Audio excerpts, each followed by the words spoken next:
저는 김서준입니다. 올해 72이죠. 제1건설 회장이라는 타이틀을 달고 있지만 사실 이 자리가 그리 대단하다고 생각해 본 적은 없어요. 왜냐하면 저는 이 모든 것을 맨손으로 일궈냈거든요. 어릴 때 저희 집은 정말 가난했습니다. 아버지는 날품팔이를 하셨고 어머니는 남의 집 빨래를 해주며 생계를 꾸려가셨죠. 그때 제가 다짐했던 게 있어요. 언젠가는 이런 가난에서 벗어나겠다고 말이에요.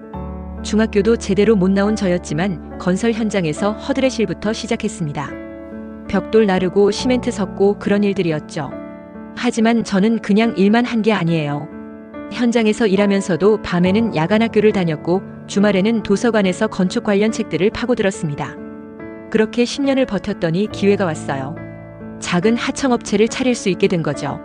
물론 쉽지 않았습니다. 돈이 없어서 은행에서 대출받기까지 얼마나 많은 문턱을 넘나들었는지 모르겠어요. 하지만 포기하지 않았습니다. 회장님, 승현 씨가 왔습니다. 윤태영 실장의 목소리가 들려왔어요. 저의 오랜 비서이자 유일한 조력자인 태영 실장은 제가 사업을 시작할 때부터 함께 해온 사람입니다. 그는 저의 모든 계획을 알고 있는 몇 안 되는 사람 중 하나죠. 차승현이 들어왔습니다. 저의 수양아들이에요. 25살 때 교통사고로 부모를 잃고 혼자가 된 그를 제가 거둬들였죠. 지금은 38이 되었고 서준재단의 실무를 맡고 있습니다. 아버지, 안녕하세요. 승현의 인사는 늘 정중했어요. 하지만 요즘 들어 뭔가 달라진 게 느껴졌습니다. 예전에는 제 일에 대해 진심으로 관심을 보였는데 지금은 형식적인 대화만 주고받는 것 같아요. 오늘 재단 이사회는 어땠나? 순조롭게 진행되었습니다. 다만 몇 가지 안건들이. 승현이 말을 하는 동안 저는 그의 표정을 유심히 봤어요. 뭔가 숨기고 있는 것 같았습니다. 하지만 섣불리 물어보지는 않았죠. 오랜 사업 경험으로 터득한 게 있다면 사람의 마음은 급하게 파헤치려 들수록 더 깊이 숨겨진다는 거예요. 그래, 수고했다. 승현이 나간 후 저는 창밖을 바라보며 생각에 잠겼습니다. 제가 이 모든 재산을 쌓은 이유가 뭘까요? 단순히 돈을 많이 벌고 싶어서였을까요? 아니에요. 저는 가난했던 어린 시절의 아픔을 다시는 겪고 싶지 않았고 더 나아가 그런 아픔을 겪는 사람들에게 도움이 되고 싶었어요. 그래서 서준재단을 만들었습니다. 가난한 아이들의 교육비를 지원하고 어려운 환경에 있는 사람들에게 일자리를 제공하는 일을 하고 있어요. 이게 제가 진짜 하고 싶었던 일이거든요. 하지만 최근 들어 승현과 그의 부인 송지아의 모습을 보면서 묘한 불안감이 들기 시작했어요. 그들이 제 재산에만 관심을 갖고 있는 건 아닐까 하는 생각 말이에요. 물론 확실하지는 않습니다. 하지만 40년 넘게 사업을 해오면서 사람을 보는 눈은 어느 정도 생겼다고 자부해요. 저녁 식사 때 지아가 말했어요. 아버님, 요즘 제 친구들이 그러는데요. 아버님이 워낙 검소하게 사시니까 재벌 같지 않다고 하더라고요. 순간 뭔가 찔리는 느낌이었어요. 검소한 게 나쁜 건가요? 저는 지금도 20년 된 세단을 타고 다니고 양복도 몇 벌 없어요. 하지만 이게 제 스타일이거든요. 돈이 많다고 해서 꼭 화려하게 살아야 한다는 법이 있나요? 그런가? 뭐 사람마다 사는 방식이 다른 거니까. 제가 대수롭지 않게 넘어가자 지아의 표정이 살짝 아쉬워 보였어요. 아마 더 화려한 생활을 원하는 것 같았습니다. 그날 밤 저는 잠이 오지 않아 서재에 앉아 있었어요. 벽에 걸린 액자 속 사진을 바라봤습니다. 젊은 시절 건설 현장에서 찍은 사진이었죠. 흑투성이 작업복을 입고 환하게 웃고 있는 제 모습이 있었어요. 그때의 저는 가난했지만 꿈이 있었어요. 그리고 그 꿈을 이루기 위해 하루하루 최선을 다했죠. 지금의 승현과 지아에게는 그런 절실함이 있을까요?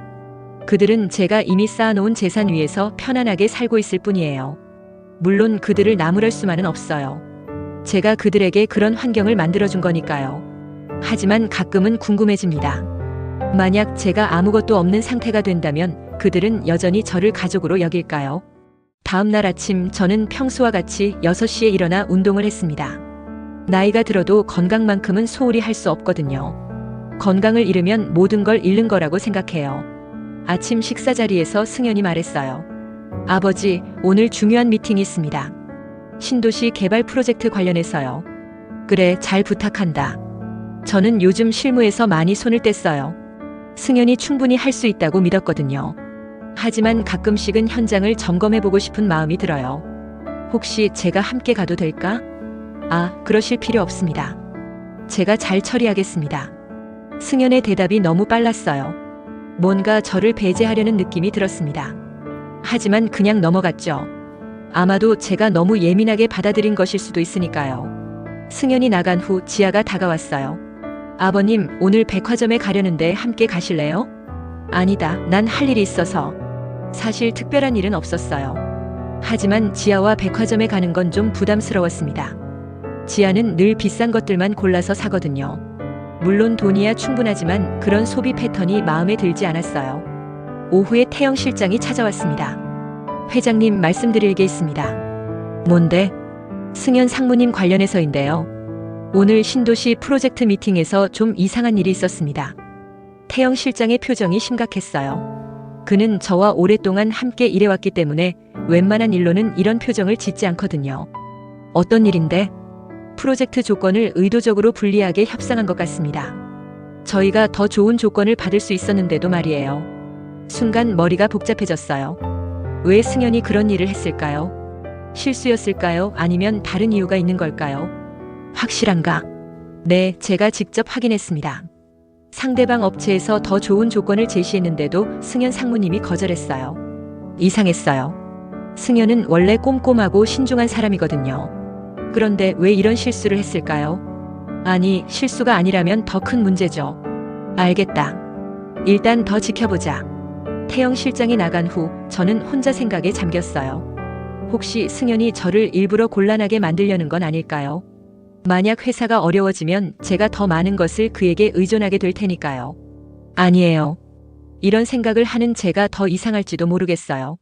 승연은 제가 키운 아들이나 다름없는데 그런 아들이 저를 해칠 리가 있겠어요. 하지만 마음 한구석에서는 계속 불안감이 자라고 있었습니다. 저녁 식사 자리에서 지아가 말했어요. 아버님, 오늘 백화점에서 재미있는 일이 있었어요. 제 친구 미영이가 그러는데 요즘 재벌 아버님들은 다 해외여행 다니고 골프도 치신다면서요. 아버님도 좀 취미 생활을 하시면 어때요? 난 이런 생활이 좋다. 그래도 좀 더 활동적으로 사시면 좋을 텐데요. 지아의 말에는 다른 의미가 숨어 있는 것 같았어요. 아마도 제가 더 외부 활동을 많이 하면서 집을 비우기를 바라는 것 같았습니다. 그러면 그들이 더 자유롭게 행동할 수 있을 테니까요. 미영이 아버님은 뭐 하시는 분인가? 아, 그분은 유통업체 사장이세요. 그런데 정말 멋지게 사시더라고요. 젊은 여자친구도 있고. 지아의 말이 끝나기도 전에 승연이 그녀를 제지했어요. 지아야, 그만해. 아, 미안해요, 오빠. 제가 말실수를. 순간 식탁이 조용해졌어요. 지아는 분명히 제게 다른 여자를 만나라는 의미로 그런 말을 한 게 아닐까요? 제가 재혼을 한다면 재산 분할 때문에 그들의 몫이 줄어들 텐데 말이에요. 아니면 제가 밖으로 나돌아다니면서 건강을 해치기를 바라는 걸까요? 이런 생각을 하는 저 자신이 너무 비참해졌어요. 먼저 들어가겠다. 저는 자리에서 일어났습니다. 더 이상 그들과 함께 있고 싶지 않았어요. 방에 돌아와서 저는 옷장 깊숙한 곳에 숨겨둔 서류함을 꺼냈습니다. 그 안에는 제가 진짜로 계획하고 있는 일들에 대한 문서들이 들어있었어요. 저는 제 재산의 대부분을 사회에 환원할 계획을 세워두었습니다. 해외 자선재단에 기부하고 서준재단을 통해서도 더 많은 사회공헌 사업을 벌일 거예요. 승현과 지아에게는 생활하는 데 문제없을 정도의 재산만 남겨둘 생각이었어요. 하지만 최근에 그들 모습을 보면서 이 계획을 다시 생각해보게 되었습니다. 과연 그들이 이런 결정을 이해할 수 있을까요? 아니면 저를 배신자라고 여길까요? 창밖을 바라보니 밤이 깊어가고 있었어요. 멀리서 차 소리가 들려왔습니다. 아마 승현이 늦게 들어오는 것 같았어요. 요즘 그는 늦게 들어오는 일이 많아졌거든요. 제가 너무 의심하고 있는 건 아닐까요? 하지만 40년 넘게 사업을 하면서 배운 게 하나 있다면 사람의 변화를 예민하게 감지하는 거예요. 그리고 지금 승현과 지아에게서는 분명히 뭔가 달라진 게 느껴졌습니다. 한 달 뒤 저에게 예상치 못한 일이 일어났어요. 정기 건강검진에서 의사가 저를 붙잡고 추가 검사를 받아보자고 했거든요. 특별한 문제는 아닌 것 같지만 좀 더 정밀하게 검사해 볼 필요가 있습니다. 의사의 말은 애매했어요. 문제가 있는 건지 없는 건지 확실하지 않았습니다. 하지만 제 나이가 72이니까 언제든 건강에 문제가 생길 수 있는 거 아니겠어요. 집에 돌아와서 승현과 지아에게 이 사실을 알렸습니다. 아버지, 어디가 아프신 거예요? 승현의 반응은 걱정스러워 보였어요. 하지만 뭔가 진짜 걱정하는 것 같지는 않았습니다. 오히려 다른 생각을 하고 있는 것 같았어요. 아직 확실한 건 아니다. 추가 검사를 받아봐야 알 수 있을 것 같고. 그럼 최고의 병원에서 검사 받으셔야죠. 제가 알아보겠습니다. 지아의 말은 정중했지만 그녀의 눈빛에서는 이상한 기대감 같은 게 보였어요. 혹시 제가 정말 큰 병에 걸리기를 바라는 건 아닐까요? 그날 밤 저는 우연히 그들의 대화를 엿듣게 되었습니다. 만약 아버지가 정말 아프시다면 작게 얘기해. 하지만 그렇다면 우리가 미리 준비해야 할 게 있지 않을까? 재산 정리 같은 거 말이야? 그래, 아버지가 의식을 잃기 전에 법적으로 처리해야 할 일들이 있을 거야. 순간 온몸에 소름이 돋았어요. 그들은 제가 정말 아픈 것도 아닌데 벌써 제 재산을 노리고 있었던 거예요. 더 충격적인 건 그들이 제가 의식을 잃기를 바라고 있다는 것이었습니다. 저는 조용히 제자리로 돌아갔어요. 잠은 오지 않았습니다. 제가 그동안 가족이라고 믿어왔던 사람들이 사실은 제 재산만 바라보고 있었다는 현실이 받아들여지지 않았어요. 다음 날 태영 실장을 불렀습니다. 태영아, 혹시 최근에 승연이 이상한 행동을 하는 거 본 적 있나? 사실 말씀드릴 게 있습니다. 어제 승연 상무님이 법무팀에 연락해서 상속 관련 법률을 문의했다고 하더군요. 역시 제 추측이 맞았어요. 승연은 제가 아프다는 소식을 듣자마자 재산 상속에 대해 알아보기 시작한 거였습니다. 그래, 알겠다. 회장님 괜찮으시겠습니까? 태영 실장의 걱정스러운 목소리가 들렸어요. 그는 저와 오랫동안 함께 일해와서 제 마음을 잘 알고 있었거든요. 괜찮다. 오히려 이번 기회에 그들의 진짜 모습을 볼 수 있어서 다행이야. 사실 괜찮지 않았어요. 마음이 너무 아팠습니다. 하지만 이제 확실해진 게 있어요. 승현과 지아는 저를 가족으로 생각하는 게 아니라 재산을 물려줄 호구 정도로 여기고 있다는 거죠. 일주일 후 추가 검사 결과가 나왔어요. 다행히 큰 문제는 없었습니다. 단지 나이에 따른 자연스러운 변화일 뿐이었죠. 하지만 저는 이 결과를 승현과 지아에게 바로 알리지 않았어요. 대신에 심각한 표정으로 그들을 불렀습니다. 검사 결과가 좀 복잡하게 나왔다. 어떤 의미인가요? 승현이 물었지만 그의 목소리에서는 진짜 걱정보다는 기대감이 더 느껴졌어요. 의사가 좀 더 지켜봐야 한다고 하더군. 최악의 경우를 대비해야 할지도 모르겠다. 그 순간 지아의 눈이 번쩍 빛나는 걸 봤어요. 그녀는 급하게 표정을 숨겼지만 이미 늦었습니다. 아버님, 그럼 혹시 회사 일은 어떻게 하실 건가요? 지아의 질문은 노골적이었어요. 제 건강보다는 회사 경영권에 더 관심이 있다는 게 뻔히 보였거든요. 그것도 생각해봐야지. 그날부터 저는 의도적으로 피곤해 보이는 연기를 시작했어요. 식사량도 줄이고 자주 한숨을 쉬었습니다. 그러자 승현과 지아의 행동이 더욱 노골적으로 변했어요. 아버지, 혹시 유언장 같은 거는 준비해 두셨나요? 승현이 직접적으로 물어왔을 때 저는 깜짝 놀랐어요. 아무리 그래도 아직 살아있는 사람에게 유언장을 얘기하다니요. 왜 갑자기 그런 걸 물어보나? 아니, 그냥 만약을 대비해서 미리 준비해 두시는 게 좋을 것 같아서요. 만약을 대비해서라고요. 저는 아직 죽을 생각이 없는데 말이에요. 그날 밤 저는 제 계획을 다시 한번 점검했어요. 승현과 지아의 진짜 모습을 확인한 이상 제가 세워둔 계획을 실행할 때가 온 것 같았습니다. 하지만 그 전에 그들을 한 번 더 시험해보고 싶었어요. 과연 그들이 얼마나 저를 우습게 여기고 있는지 확인해보고 싶었거든요. 며칠 후 저는 승현이 진짜로 큰 실수를 저지르는 현장을 목격했습니다. 아니, 실수가 아니라 의도적인 배신이었어요. 그날은 제일건설에 중요한 계약이 있는 날이었어요. 대형 쇼핑몰 건설 프로젝트였는데 이 계약만 성사되면 회사에 엄청난 이익을 가져다 줄 수 있는 일이었습니다. 저는 평소와 달리 회의에 참석하겠다고 승현에게 말했어요. 아버지, 그러실 필요 없어요. 제가 잘 처리하겠습니다. 아니다, 중요한 계약이니까 내가 직접 참석하겠다. 승현의 표정이 순간 굳어지는 걸 봤어요. 뭔가 저에게 들키면 안 되는 일을 계획하고 있는 것 같았습니다. 회의실에 도착했을 때 상대방 업체 사장이 저를 보고 깜짝 놀라더군요. 아, 회장님께서 직접 오셨네요. 영광입니다. 별말씀을요. 중요한 계약이라 직접 참석했습니다. 회의가 시작되었어요. 상대방에서 제시한 조건들은 예상보다 훨씬 좋았습니다. 우리가 원하던 것보다 더 유리한 조건들이었어요. 그런데 승현이 갑자기 반대 의견을 내기 시작했어요. 이 조건들은 좀 무리가 있는 것 같습니다. 우리 회사 입장에서는 받아들이기 어려워요. 저는 깜짝 놀랐어요. 왜 승현이 이런 좋은 조건을 거부하려고 하는 거죠? 승현아, 잠깐. 저는 승연을 회의실 밖으로 불렀습니다.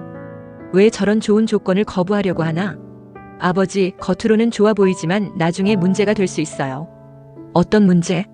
승연은 명확한 대답을 하지 못했어요. 그냥 모호하게 넘어가려고만 했습니다. 다시 회의실로 들어가서 저는 직접 협상을 주도했어요. 결국 우리 회사에 매우 유리한 조건으로 계약을 체결할 수 있었습니다. 계약이 끝난 후 상대방 업체 사장이 저에게 조용히 말했어요. 회장님, 사실 지난번에 승연 상무님과 미팅했을 때는 이런 조건들을 제시했는데 거절하시더라고요. 순간 머리가 하얘졌어요. 승연이 의도적으로 우리 회사에 불리한 조건으로 계약하려고 했던 거예요. 어떤 조건들이었나요? 지금 합의한 조건들과 거의 비슷했습니다. 오히려 더 좋았을 수도 있고요. 그 말을 듣는 순간 모든 게 명확해졌어요. 승연은 제가 병에 걸렸다고 생각하고 회사를 일부러 어렵게 만들어서 제가 더 빨리 그에게 의존하게 만들려고 했던 거였습니다. 집으로 돌아가는 길에 저는 아무 말도 하지 않았어요. 승연도 눈치를 챘는지 조용히 있었습니다. 하지만 저는 그의 시선을 느낄 수 있었어요. 아마 제가 뭘 알았는지 궁금해하고 있을 거예요. 집에 도착해서 지아가 반갑게 맞아주었어요. 아버님, 계약은 어떻게 되셨어요? 잘 됐다. 다행이네요. 그런데 아버님, 오늘 좀 피곤해 보이세요. 괜찮으세요? 지아의 목소리에는 가짜 걱정이 묻어 있었어요. 진짜로 걱정하는 게 아니라 제가 더 아파 보이기를 바라는 것 같았습니다. 좀 피곤하긴 하다. 그날 저녁 저는 태영 실장에게 전화를 걸었어요. 태영아, 내일부터 계획을 실행하자. 드디어 시작하시는 거군요. 응, 이제 확실해졌어. 그들이 진짜 어떤 사람들인지 말이야.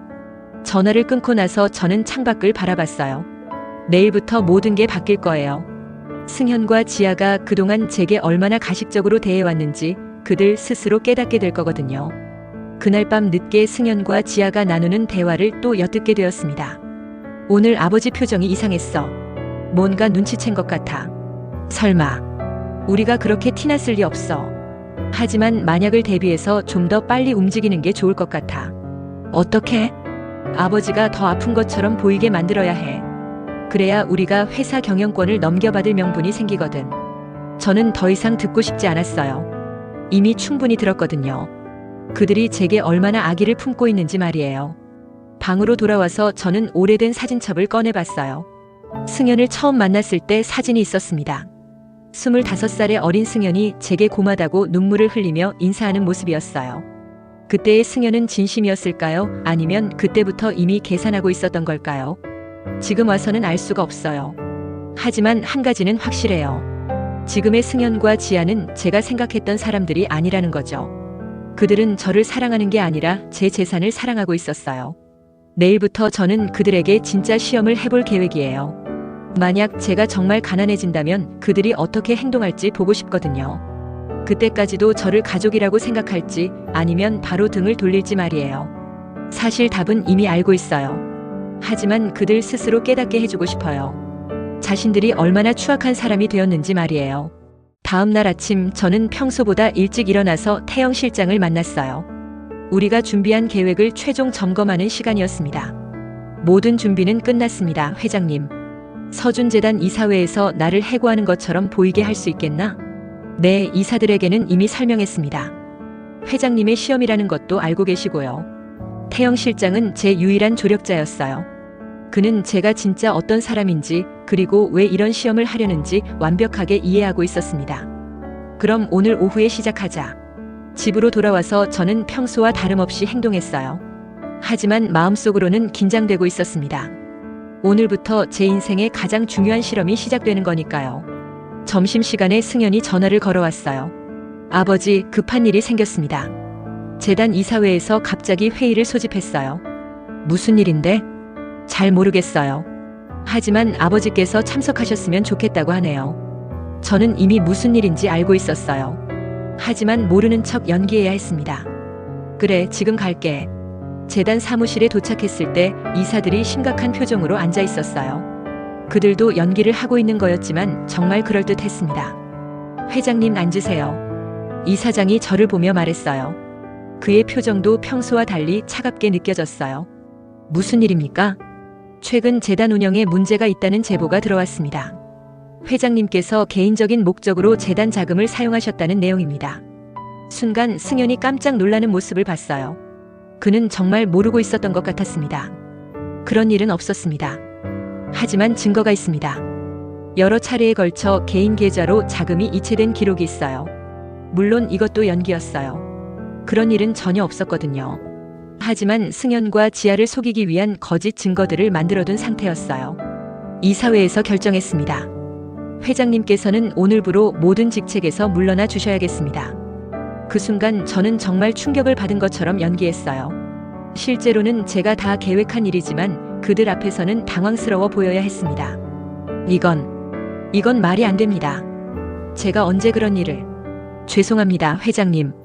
하지만 이미 결정된 사항입니다. 집으로 돌아가는 길에 승연이 저를 따라왔어요. 아버지, 괜찮으세요? 분명히 오해가 있을 거예요. 승연의 말은 걱정스러워 보였지만 그의 눈빛에서는 다른 감정이 보였어요. 놀람보다는 오히려 기대감 같은 게 느껴졌습니다. 모르겠다. 갑자기 이런 일이... 집에 도착하자 지아가 달려왔어요. 아버님, 무슨 일이세요? 승연 오빠한테서 연락받고 깜짝 놀랐어요. 재단에서 나를 해고했다. 그 순간 지아의 표정이 순간적으로 밝아지는 걸 봤어요. 하지만 곧바로 걱정스러운 표정으로 바뀌었습니다. 그럼 재단 월급은 어떻게 되는 거예요? 지아의 첫 번째 관심사는 돈이었어요. 제 감정 상태나 충격은 전혀 신경 쓰지 않았습니다. 당분간은 없을 것 같다. 그럼 생활비는 어떻게 하시려고요? 승연도 같은 걱정을 하고 있는 것 같았어요. 그들의 관심사는 오직 돈뿐이었습니다. 좀 어려울 것 같다. 사실 그동안 재단 월급으로 생활해왔거든. 이것도 거짓말이었어요. 저는 개인적으로도 충분한 자산이 있었거든요. 하지만 그들을 시험해보기 위해서는 가난한 척 연기해야 했어요. 저녁 식사 때 분위기는 정말 어색했어요. 평소 같으면 지아가 오늘 뭐 했는지, 어디 갔는지 이런저런 얘기를 했을 텐데 오늘은 조용했습니다. 아버님, 그럼 당분간 어떻게 지내실 계획이세요? 지아가 조심스럽게 물어왔어요. 모르겠다. 일단 상황을 지켜봐야겠지. 혹시 다른 수입원은 없으세요? 노골적인 질문이었어요. 제게 숨겨둔 재산이 있는지 확인하려는 거였습니다. 없다. 그동안 재단 일에만 매달려 있었어서. 그날 밤 저는 일부러 지갑에서 돈을 꺼내며 한숨을 쉬었어요. 그리고 남은 돈이 얼마 없다는 듯이 걱정스러운 표정을 지었습니다. 승연과 지아가 이 모습을 보고 있는 걸 알았어요. 그들은 제가 정말 경제적으로 어려워졌다고 믿기 시작했을 거예요. 아버지, 혹시 필요하시면 저희가 도와드릴 수 있어요. 승연의 말은 의례적이었어요. 진심으로 도와주겠다는 게 아니라 그냥 예의상 하는 말이었죠. 고맙다. 하지만 괜찮다. 사실 전혀 괜찮지 않았어요. 제 마음이 말이에요. 제가 키운 아들과 며느리가 제 어려움을 보며 속으로 기뻐하고 있다는 게 너무 슬펐거든요. 하지만 이 시험은 계속되어야 했어요. 그들의 진짜 모습을 완전히 확인하기까지는 말이에요. 일주일이 지났어요. 저는 계속해서 가난한 노인네 연기를 했습니다. 옷도 오래된 것들만 입고 식사도 간단하게 해결했어요. 그리고 돈 걱정을 하는 모습을 자주 보여줬죠. 처음에는 승연과 지아가 걱정하는 척했어요. 하지만 시간이 갈수록 그들의 진짜 속마음이 드러나기 시작했습니다. 아버님, 요즘 좀 우울해 보이세요. 지아가 말했지만 그녀의 표정은 전혀 걱정스럽지 않아 보였어요. 오히려 짜증스럽다는 듯한 표정이었습니다. 그럴 수밖에. 이 나이에 갑자기 이런 일이 생기니까. 그래도 너무 기운 빠뜨리지 마세요. 곧 해결될 거예요. 하지만 지아는 해결해 주려고 노력하지 않았어요. 그냥 입으로만 위로하고 있을 뿐이었습니다. 며칠 후 더 충격적인 일이 일어났어요. 승연이 저에게 이상한 제안을 했거든요. 아버지, 혹시 시골에 있는 작은 집을 아세요? 거기서 잠깐 지내시는 게 어떨까요? 갑자기 왜? 요즘 서울에 있으면 스트레스만 받으실 것 같아서요. 시골에서 조용히 지내시면서 몸도 추스르시고 표면적으로는 제 건강을 걱정하는 것처럼 들렸어요. 하지만 실제로는 저를 집에서 내보내려는 거였습니다. 시골에서 뭘 하고 지내라는 거야? 농사라도 지으시면서 건강하게 지내세요. 저희는 서울에서 재단 문제를 해결해 보겠습니다. 순간 화가 치밀어 올랐어요. 농사를 지으라고요? 72살 노인에게 농사를 지으라고 하다니요. 더군다나 제가 평생 건설업으로 성공한 사람인데 말이에요. 하지만 저는 참았습니다. 이 시험을 끝까지 해봐야 했거든요. 그 집에서 생활비는 어떻게 마련하라는 거야? 걱정 마세요. 처음에는 저희가 조금씩 보내드리겠습니다. 조금씩이라고 했어요. 그들이 생각하는 조금은 아마 정말 적은 금액일 거예요. 그날 밤 지아가 승연에게 말하는 소리를 들었습니다. 오빠 아버님이 계속 여기 계시면 우리도 불편하잖아. 빨리 시골로 보내는 게 좋을 것 같아. 맞아. 그리고 아버님이 없으면 우리가 이 집을 자유롭게 쓸 수 있고 재단 문제도 우리가 알아서 해결하면 되고. 그들은 제가 없어지기만을 바라고 있었어요. 더 이상 저를 가족으로 생각하지 않았습니다. 그냥 귀찮은 존재로 여기고 있었어요. 이틀 후 상황은 더욱 악화되었습니다. 승연이 직접 나서서 저를 내쫓기 시작한 거예요. 아버지, 시골집 준비는 다 됐습니다. 내일 출발하시는 게 어떨까요? 그렇게 급하게? 네, 빨리 환경을 바꾸시는 게 좋을 것 같아요. 지아도 거들어줬어요. 아버님, 저희가 짐도 다 정리해 드릴게요. 필요한 것들만 챙기시면 돼요. 필요한 것들만 챙기라고 했어요. 마치 제가 이 집의 주인이 아닌 것처럼 말이에요. 이 집은 제가 직접 지은 집인데 말이에요. 내일은 좀 빠른 것 같은데. 아버님, 너무 미루시면 안 돼요. 결단력 있게 행동하셔야죠. 지아의 말투가 점점 무례해지고 있었어요. 예전에는 저를 공경하는 척이라도 했는데 이제는 그런 척도 하지 않았습니다. 그날 저녁 저는 태영 실장에게 몰래 연락했어요. 태영아, 내일 나는 시골로 간다. 드디어 그들이 본색을 드러내는군요. 응, 이제 확실해졌어. 그들이 나를 어떻게 생각하는지 말이야. 회장님, 정말 괜찮으시겠어요? 태영 실장의 목소리에서 걱정이 묻어났어요. 그는 진짜로 저를 걱정하고 있었거든요. 괜찮다. 이 정도는 해야 그들도 정신을 차리겠지. 다음 날 아침 저는 작은 가방 하나만 들고 집을 나섰어요. 승현과 지아가 배웅을 나왔지만 그들의 표정에서는 안도감이 느껴졌습니다. 아버님, 몸 건강히 지내세요. 가끔 안부 전화드릴게요. 지아의 말은 형식적이었어요. 아마 전화도 거의 안 할 거예요. 아버지, 힘든 일 있으면 연락하세요. 승현도 마찬가지였어요. 진심으로 걱정하는 게 아니라 그냥 예의상 하는 말이었죠. 차에 오르면서 저는 뒤를 돌아봤어요. 제가 평생 살아온 집이었고 승현과 지아와 함께 행복했던 시간들도 있었던 곳이었어요. 하지만 이제 그 집에서 저는 환영받지 못하는 존재가 되어버렸습니다. 제 재산만 바라보던 그들에게 가난해진 저는 그냥 부담스러운 짐이 되어버린 거예요. 시골로 가는 길에 저는 창밖을 바라보며 생각했어요. 과연 이 시험이 끝날 때 그들이 자신들의 잘못을 깨닫게 될까요? 아니면 끝까지 자신들이 옳다고 생각할까요? 어쨌든 이제 저는 정말로 혼자가 되었어요. 가진 것 쥐불도 없는 노인네가 된 거죠. 하지만 이상하게 마음이 편해지기 시작했습니다. 더 이상 가식적인 관계를 유지하지 않아도 되니까요. 시골에서 한 달을 지냈어요. 작은 시골집에서 정말 소박한 생활을 했습니다. 아침에 일어나면 작은 텃밭을 가꾸고 저녁에는 책을 읽었어요. 오랜만에 느껴보는 평화로운 시간이었습니다. 승현과 지아는 처음 일주일 동안만 안부 전화를 했어요. 그 이후로는 연락이 뜸해졌습니다. 아마 저를 완전히 잊어버리고 살고 있을 거예요. 하지만 저는 태영 실장을 통해서 그들의 상황을 계속 지켜보고 있었어요. 그리고 놀라운 소식을 들었습니다. 회장님, 승현 상무가 큰 실수를 했습니다. 어떤 실수? 재단 자금으로 개인 투자를 했다가 모든 걸 잃었어요. 그것도 불법적인 방법으로 말이에요. 순간 머리가 복잡해졌어요. 승현이 정말 그런 일을 저질렀다고요? 얼마나 손해를 봤나? 거의 50억 원 정도 됩니다.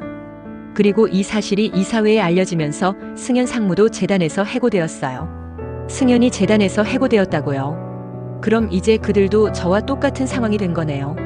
지아 씨는 어떤가? 충격을 받은 것 같습니다. 지금까지 화려한 생활을 해왔는데 갑자기 모든 게 바뀌었으니까요. 며칠 후 승현에게서 전화가 왔어요. 아버지, 죄송합니다. 목소리가 많이 상해 있었어요. 아마 많이 힘들었을 거예요. 무슨 일이야? 제가 큰 실수를 했습니다. 재단에서 해고되었어요. 어떻게 된 일인지 자세히 말해보렴.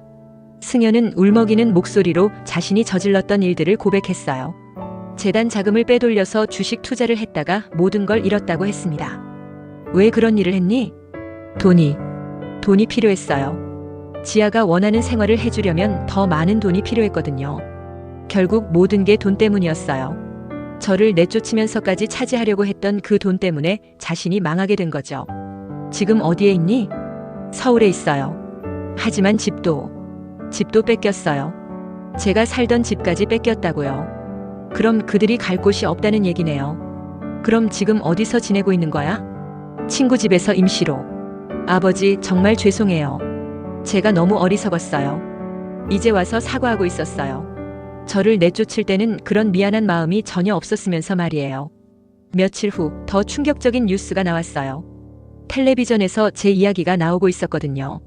제일건설 창업자 김서준 회장이 전 재산을 사회에 기부한다고 발표했습니다. 김 회장은 해외 자선재단과 국내 서준재단을 통해 700억 원에 달하는 재산을 모두 기부할 예정이라고 밝혔습니다. 텔레비전 화면에 제 모습이 나왔어요. 물론 이것도 미리 준비해둔 계획이었죠. 태영 실장이 언론사에 연락해서 준비한 일이었어요.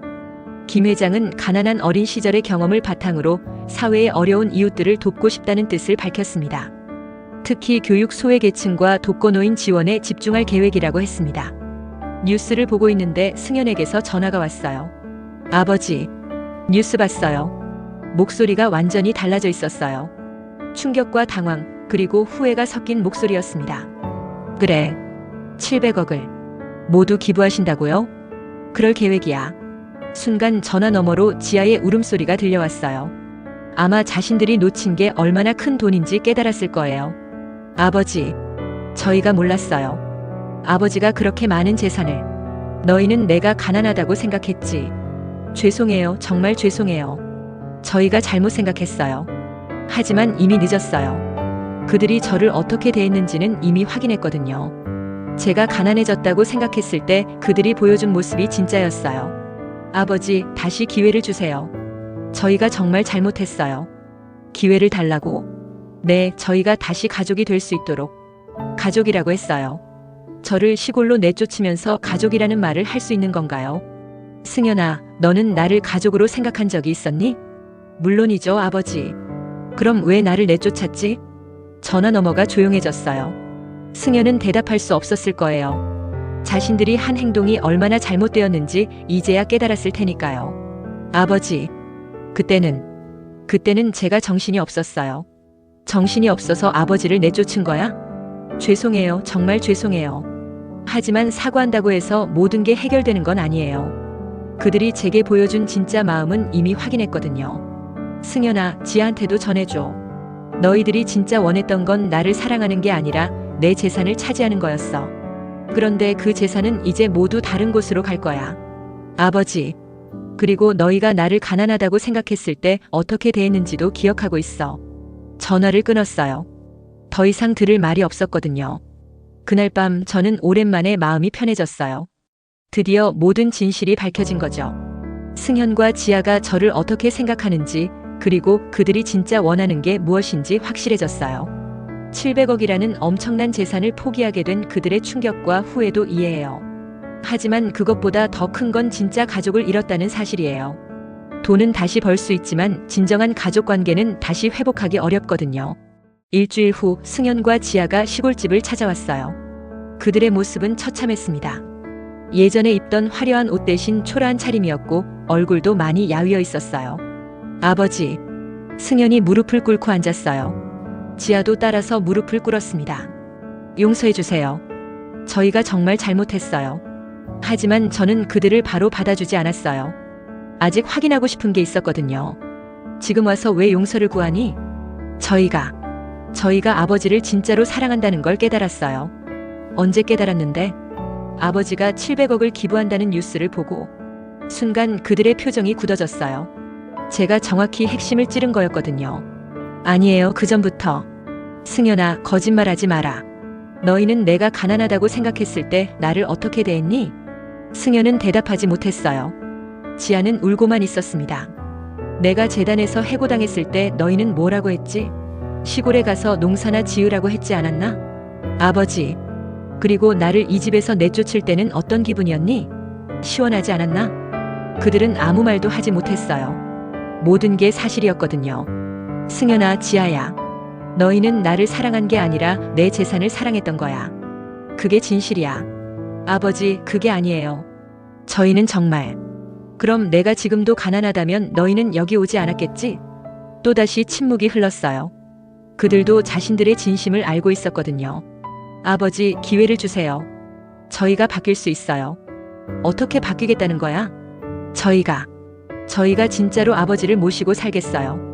내 재산이 없어도? 내 재산이 없어도요. 하지만 저는 그들의 말을 믿을 수 없었어요. 이미 그들의 진짜 모습을 봤거든요. 승현아, 너는 내가 가난해졌을 때 재단 자금을 횡령했지. 그게 너의 진짜 모습이야. 승현의 얼굴이 빨갛게 달아올랐어요. 그건 지아가 원해서. 지아 탓을 하는 거야? 순간 지아가 승현을 노려봤어요. 자신에게 책임을 떠넘기는 게 화가 났나 봐요. 오빠가 먼저 그런 말을 꺼냈잖아. 야, 지아야. 지금 뭐 하는 거야? 그들이 서로 싸우기 시작했어요. 어려운 상황에서 서로를 탓하고 있었습니다. 이게 그들의 진짜 모습이었어요. 그만해. 저의 한마디에 그들이 조용해졌어요. 너희 모습 보니까 확실해지는구나. 아버지, 너희는 여전히 변하지 않았어. 어려운 일이 생기면 서로를 탓하고 내 앞에서는 거짓으로 사과하고. 그때 태영 실장이 나타났어요. 미리 연락해서 오라고 한 거였습니다. 회장님, 모든 준비가 끝났습니다.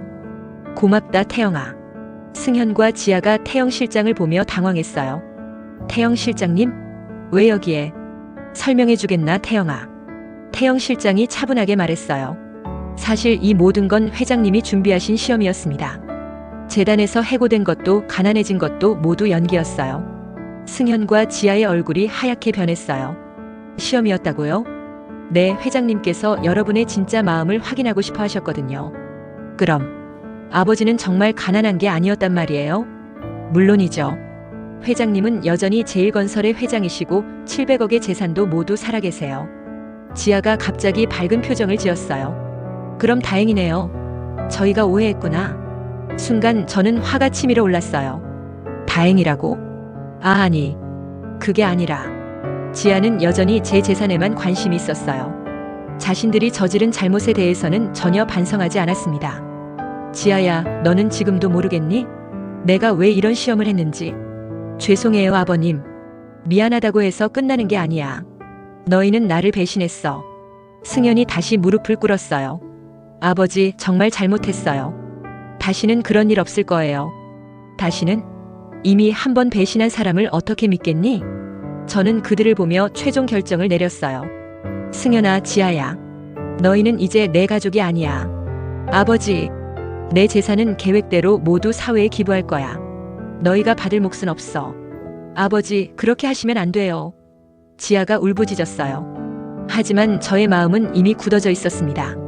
너희는 내가 가난할 때 나를 버렸어. 그러니 이제 나도 너희를 버리겠다. 아버지, 제발 돌아가거라. 그리고 다시는 내 앞에 나타나지 마.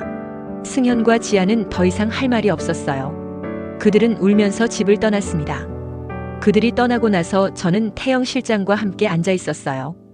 회장님, 이렇게 하셔도 괜찮으시겠어요? 괜찮다. 진짜 가족이라면 내가 가난해도 함께 했을 거야. 하지만 그래도 가족인데. 가족은 혈연으로만 이어지는 게 아니야, 태영아. 진정한 사랑과 신뢰로 이어지는 거지. 저는 창밖을 바라보며 생각했어요. 승현과 지아가 마지막까지도 제 재산에만 관심을 보이는 걸 보니 확실해졌어요. 그들은 정말로 바뀌지 않을 거라는 걸 말이에요. 700억이라는 거대한 재산을 포기하게 된 그들의 후회는 이해해요. 하지만 그것보다 더 큰 건 진정한 가족의 의미를 깨닫지 못한 채로 살아갈 그들의 미래가 안타까웠어요. 저는 계획대로 모든 재산을 사회에 기부했습니다. 가난한 아이들의 교육을 위해, 어려운 이웃들을 위해 써지도록 했어요. 그게 제가 평생 원했던 일이었거든요. 승현과 지아는 그 후로 다시 나타나지 않았어요. 아마 자신들의 잘못을 깨닫고 있을 거예요. 그들이 버린 건 700억이 아니라 진정한 가족이었다는 걸 말이에요. 저는 이제 정말로 가진 것 쥐불도 없는 노인네가 되었어요. 하지만 마음만은 부자입니다. 진짜 중요한 게 무엇인지 알게 되었거든요. 돈보다 더 소중한 건 진정한 사랑과 신뢰라는 걸 말이에요. 구독, 좋아요 부탁드립니다.